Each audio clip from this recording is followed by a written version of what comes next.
अपने आप को सही मनुष्य नहीं मानता।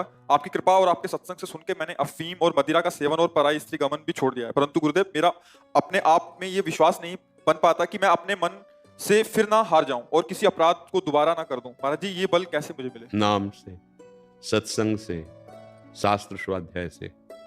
देखो, जितनी भी गलतियां होती हैं वो मलिनता में होती हैं, मलिन मन में। हमारे घर में इतना सुख है, हमें बाहर से जरूरत नहीं, पर हम बहिर्मुख हो गए हैं, हमारी इंद्रियां बाहर चली गई हैं। अब हम व्यसन में सुख, भोगों में सुख, अब वो चाहे पापाचरण से मिले चाहे अधर्माचरण से मिले, यही हमारी बुद्धि भ्रष्ट हो गई है, बुद्धि नष्ट हो रही है।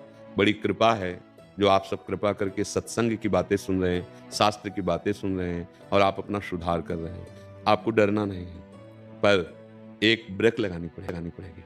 अब लो नशानी, अब ना नशे हो। प्राण त्याग सकता हूं, अब ये गलती नहीं कर सकता। ये आप में सामर्थ्य है, पक्की सामर्थ्य है। हम अपनी शक्ति को, अपने सामर्थ्य को भूल चुके हैं, इसलिए ऐसा हो रहा है। गलतियां होना स्वाभाविक हो सकता है, लेकिन पुनरावृत्ति करना ये स्वाभाविक नहीं होता। चलो, अभी तक सत्संग नहीं सुना था, जानते हुए भी अनजान बन करके हमसे पापाचरण हो रहे थे, अब नहीं, अब सावधान हो जाओ और ये बल मिलेगा सत्संग से। जैसे आपने छोड़ा, ये बल कहां से आया?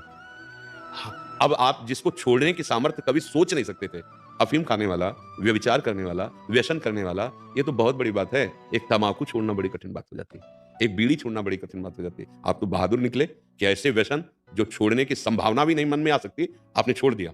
तो बल ये कहां से आया आपके अंदर? सत्संग सुनने से, नाम जप करने से। तो वो क्या इतना ही बल दे सकते हैं क्या? वो तो इतना भी बल दे सकते हैं कि काम, क्रोध, लोभ, मोह, मद, मत्सर सबकी धज्जियां उड़ाकर जयति जयति जग उच्चरे, जिते विनायक शुभ अशुभ, विघ्न करे नहीं कोई, डरे कलिकाल कष्ट भय, हरे सकल संताप, हरसि हरि नाम जपत जय। कलिकाल भयभीत होता है भक्तों से, भक्तों को थोड़ी परास्त कर सकता है। काम, क्रोध, लोभ, मोह, मद, मत्सर डर कर भागते हैं।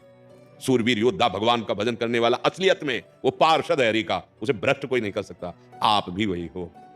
आप अपने को भूलकर, पुरुष मानकर, स्त्री मानकर, नाना प्रकार की कमजोरी वृत्तियों को स्वीकार करके, देखो एक बात ध्यान रखना, पराजित हो जाना कोई बड़ी बात नहीं, लेकिन अपने को पराजित मान लेना ये बड़ी बात हो जाएगी। और हम यही सिखाते हैं, 1000 बार अगर हम पराजित होंगे तो अपने को पराजित नहीं मानेंगे, तो हम फिर 1000 के ऊपर जाकर उसको पटक देंगे।